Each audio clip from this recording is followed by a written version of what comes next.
A very good Tuesday afternoon. It is April 12th, and welcome to our first baseball post of the new season on the Sports Note.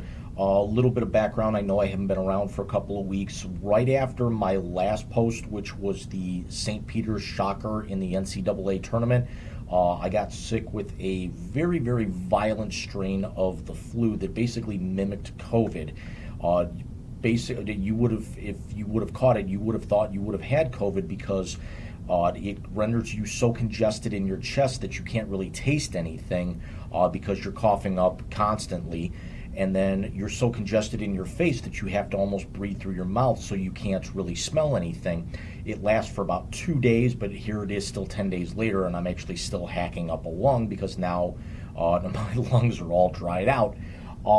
But now that the first series for every team in Major League Baseball has kind of run its course, we now, the typical things happen. We get shoved the Yankees and Red Sox down our throat.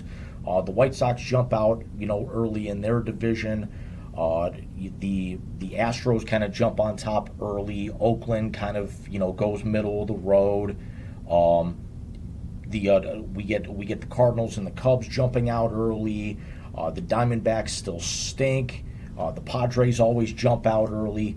But the other surprise would be the 3-1 start now into their second series for the Colorado Rockies, who really are not a very good ball club. And the only reason why they're not in the basement the last couple of years is because the Arizona Diamondbacks are even worse. The Rockies went out and spent over $180 million to bring Chris Bryant into the equation. $182 million over the next 7 years to be exact, bringing their payroll to up over $143 million this year, where the MLB average is 145. There's 4 teams in baseball that are over $200 million, and there's only 13 of the 30 teams that are above that 145 million average that I mentioned. The problem is with the Rockies, they are trying to do what any loyal follower of my blog has known about since I started back in 2016, where we talked about when the Padres went out and got Eric Hosmer right after the Royals World Championship season, and then actually started buying up everybody under the sun. Went out and got Machado, still actually hung on to Hosmer.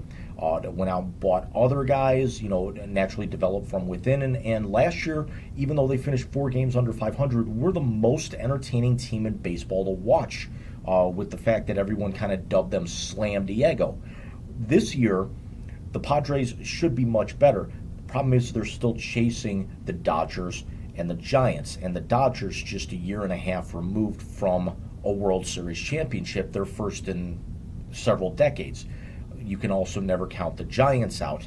The Giants always seem to just be there, but the Rockies, you'd figure most of these teams, unless you're the Yankees, go out and try and buy everybody under the sun and try and buy an all-star team every year.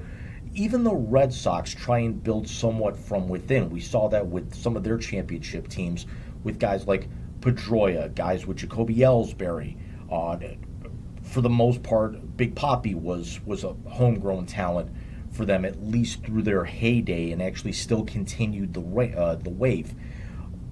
The Rockies right now went out and again spent all that money on Chris Bryant, who's battled a litany of injuries in the last few years, hoping that playing at Coors Canaveral, Coors Field, is going to help kind of right his ship now that he's over 30, which is the theme for the Rockies. The Rockies now, by paying Bryant $26 million a year this season, is now the highest paid player on the franchise, far and away eclipsing the paltry $18 million that Charlie Blackmon is being paid at 35 years old.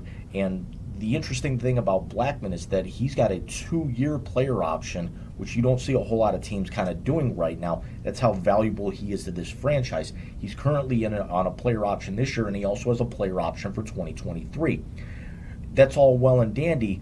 But with the lineup that the Rockies ran out there yesterday against the Texas Rangers, there were only three guys in their lineup. Technically two, if you really, really want to get analytical about it, because they had only three guys under the age of 30, and if you take away their designated hitter out of the lineup, it would be something that that player, designated hitter Connor Joe. Now that the NL's gone to a universal DH, Joe turns 30 in the middle of August, so he'd actually still be 30 by the end of the regular season. The only two players that were under 30 are second baseman Brendan Rodgers, who's 25, and third baseman Ryan McMahon, who's 27. That's Colorado's idea of a youth movement? I don't think so. With that park, you actually want to have some guys who can absolutely mash and launch. And yeah, Bryant, with the thinner air and the fact that the ball's going to get out, has always been a very above average hitter. He's not going to mash you 40, 45 a year.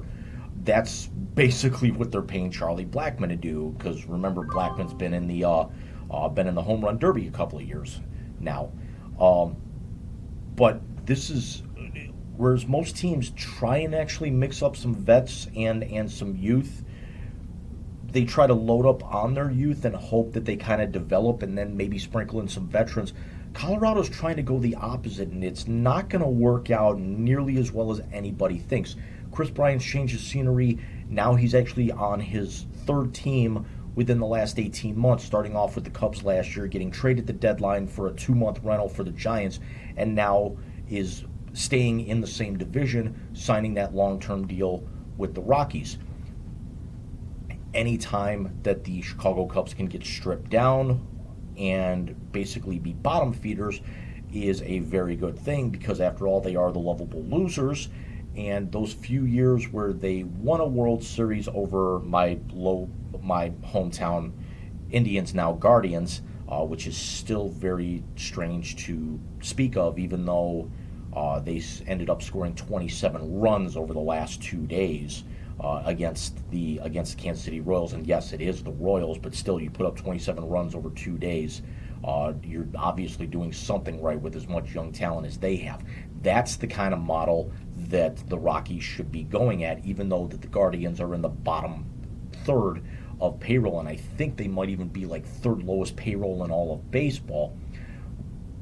The difference is the Guardians are really set to contend here in the next few years, whereas the Colorado Rockies are going to get very old very quick and are going to get passed by, and it's going to be too late to sprinkle in some of these younger guys because they've actually sacrificed them so much to be able to go out and spend these big deals. And also, now that you're paying Chris Bryant $26 million a year, you're not going to actually have him sit on the bench for 65, 70, 80 games a year, provided he doesn't get hurt. You're not going to have Charlie Blackmon sitting on the bench for that long. You actually went out and spent some money with some of the other with some of your other off-season acquisitions, even though you signed a lot of them to minor league deals.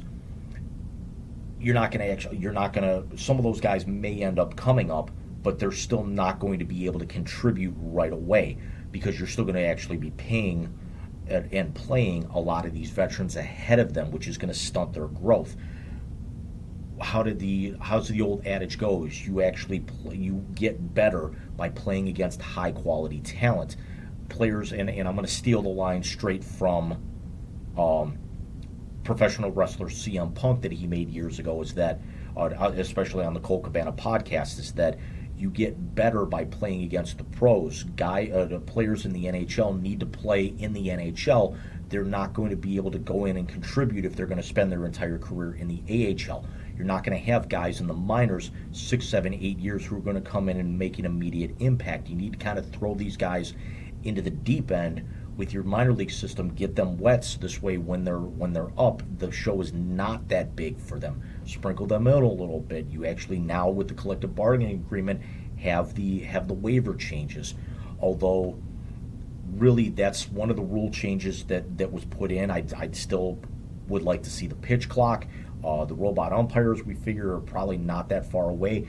The replay system has actually gotten a lot better, and if you read the blog accompanying this video, you'll see that the Rockies benefited from that by not only having the challenge that's been in place for a few years, but now the umpiring crew, I almost call them the officiating crew, well, basically it is an officiating crew, is now speaking on the microphone much like a head NFL official, the head NBA official, the head linesman, the head referee in the NHL, where they address the crowd and let them know what's going on, as opposed to let the public address announcer do it and speculate at this point.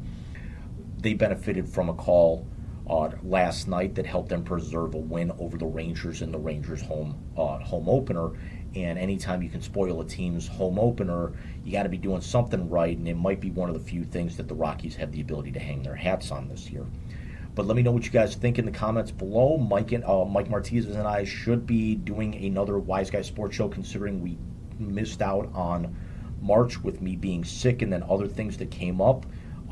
We should be doing that. We're also talking about a redo of the Big Rican on Sports draft show, or at least some form of a roundtable sometime in the next couple of weeks, with the NFL draft coming up at the end of the month. I want to say it is 2 weeks from Friday, 2 weeks from Thursday, somewhere in there. But again, let me know what you guys think in the comments down below. Like and subscribe, and we will see you guys soon. Take care.